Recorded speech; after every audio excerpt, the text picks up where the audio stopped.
And so it started from there, and I started also recording the experience in my diaries gradually, and I built up a picture.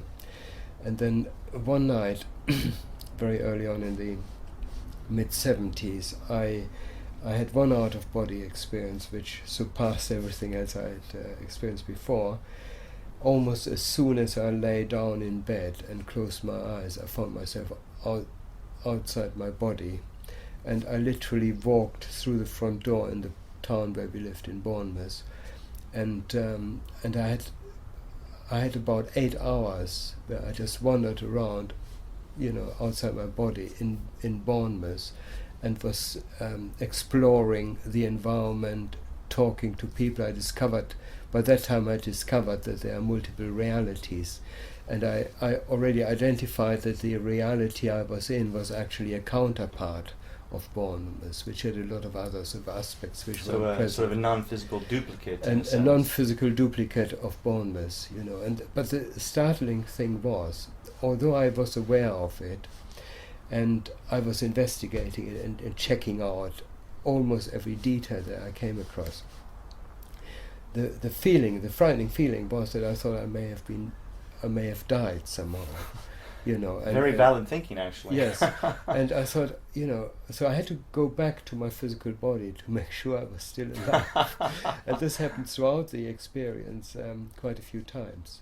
And did you find it easy enough to sort of be able to move through those different sort of layers of consciousness, back to the physical body, back to sort of... I was so keyed in by that time of accepting the out-of-body state as something very natural, that I didn't have any problem with it. It was just a period, the extent to which I was in this alternate reality.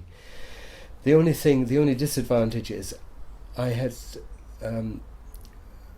so many different things I did then, including zooming into space and exploring the solar system and things like that. It became so mad that I lost most of the things which I experienced. I only wrote down what I clearly experienced, which were the things at the beginning of it, where I interviewed people, where I talked to them, and I gathered information and made sure that all the information were retained and I could actually record them. And later the experience got almost out of hand because of the tremendous adventure I embarked onto, that I just couldn't retain all the information and couldn't bring it back. But if I had done, I probably would have been able to fill several volumes of books, And it was then, from then on, that I took it really seriously, and I thought, this has to be investigated. This is something which everybody can do, which is at the root of our psychology, our being, and we are not just physical entities, we are multidimensional entities. We are operating on several levels, and that was it was my goal then to really explore it and to bring the information out. And recently, of course, the internet and forums are very good. I found a lot of the things which I experienced confirmed by other people, and the beautiful thing is about the internet and connecting with people of similar experience, that we can actually build up a picture of our multidimensional reality, and very often we find there's a lot of agreement about certain aspects. So although we may not be able to bring across photographs or physical evidence which can be verified by scientists, we can build up a picture which can be verified via consensus. That certain people have similar experience. One experience I find, which is repeated over and over again, that people say, I just left my body, but instead of being in my room looks slightly different. Furniture has moved, pictures have changed, and it's a bit strange. Why is it looking so different? And this is something which people report over and over again, and the fact basically is what has to be realized, that they are in the next dimensional counterpart of the physical world, where things are slightly different. And is this mainly because these these inconsistencies in reality?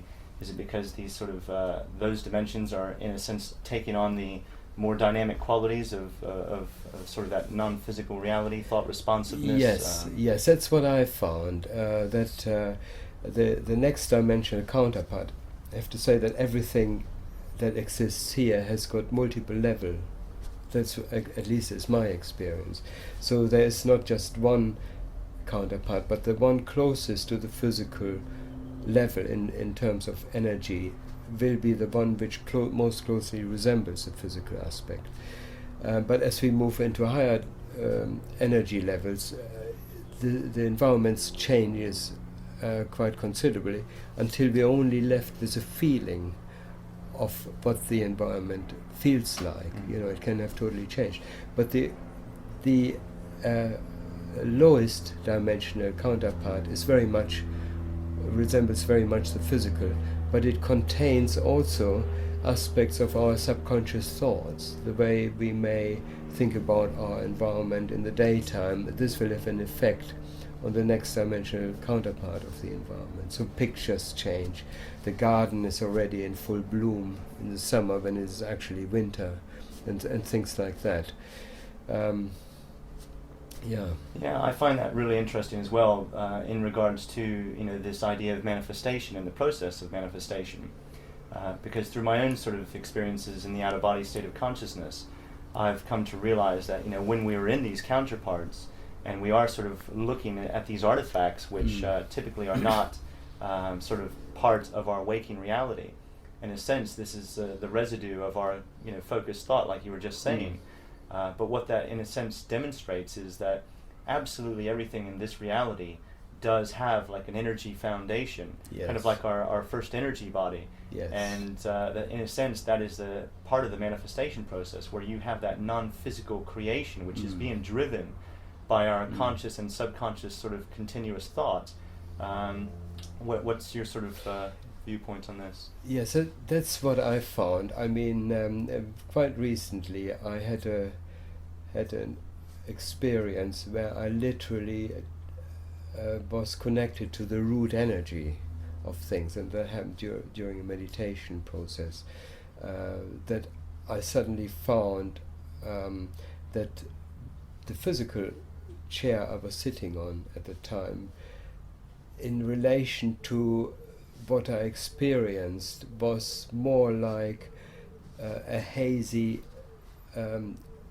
structure, which was more like an apparition, compared to what I saw was the essence, the underlying energy that was actually creating it.